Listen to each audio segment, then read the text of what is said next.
আচ্ছা, আপনি এখন ডাইরেক্ট ঢাকা থেকে হেঁটে হেঁটে? আমি বেরিয়েছি অনেক আগে। আচ্ছা, ঢাকা থেকে 8 দিন আছে।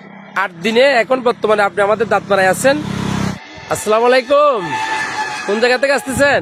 ঢাকা থেকে। ঢাকা থেকে হেঁটে হেঁটে? জি জি জি। হেঁটে হেঁটে আসছেন ঢাকা থেকে? জি। আচ্ছা, এখানে দুইটা পতাকা, তিনটা পতাকা দেখতেছি বোধহয়, না দুইটা? তিনটা। আচ্ছা, এগুলো কিসের পতাকা একটু বলবেন? এটা হচ্ছে একটা বাংলাদেশের পতাকা। জি জি জি। আমার সোনার মদিনা হয়ে আমার সোনার বাংলাদেশ। মাশাআল্লাহ। এটা হচ্ছে মাইজভান্ডার দরবারের পতাকা। মাশাআল্লাহ, আপনি মাইজবান্ডারের ভক্ত? ডাইরেক্ট হাঁটি আসতেছেন? আমি হাসরের দিন প্রথম বলি লা ইলাহা ইল্লাল্লাহ।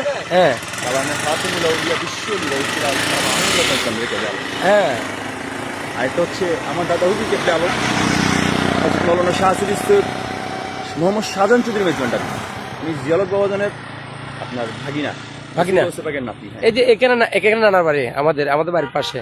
আচ্ছা এই যে জায়গায়, আচ্ছা আচ্ছা। অর্থাৎ বিশ্বলি সাইন্স জিয়াল হক মাইজবান্ডারের শ্বশুর বাড়ি এখানে, এই জায়গায়। উনি একটা কালাম আছে মেহমতুল নাম। এই আমি একজন মাইজবান্ডারের শিল্পী। আচ্ছা আচ্ছা আচ্ছা। এই আর কি। আচ্ছা, আপনি এখন ডাইরেক্ট ঢাকা থেকে হেঁটে হেঁটে? আমি বেরিয়েছি অনেক আগে। আচ্ছা, ঢাকা থেকে 8 দিন আছে। 8 দিনে এখন বর্তমানে আপনি আমাদের দাঁতপাড়ায় আছেন। আরো সময় লাগবে, অর্থাৎ কালকে তোর শুরু হবে। আমার মনে হয় চলে যেতে পারবেন রাতের ভিতরে। মালিক ভরসা। ইনশাল্লাহ ইনশাল্লাহ। ধন্যবাদ, অসংখ্য ধন্যবাদ আপনাকে। দেখেছি আমি দাঁড়াইছি। ঠিক আছে, ধন্যবাদ। দর্শক দেখেন, শুধু ঢাকা থেকে হযরত গৌসুল আজম মাইজবান্ডার দরবার শরীফে, হযরত গৌসুল আজম মাইজবান্ডার দরবার শরীফে হেঁটে হেঁটে যাচ্ছে বাংলাদেশের পতাকা নিয়ে এবং হযরত গৌসুল আজম মাইজবান্ডারের পতাকা নিয়ে। দেখুন।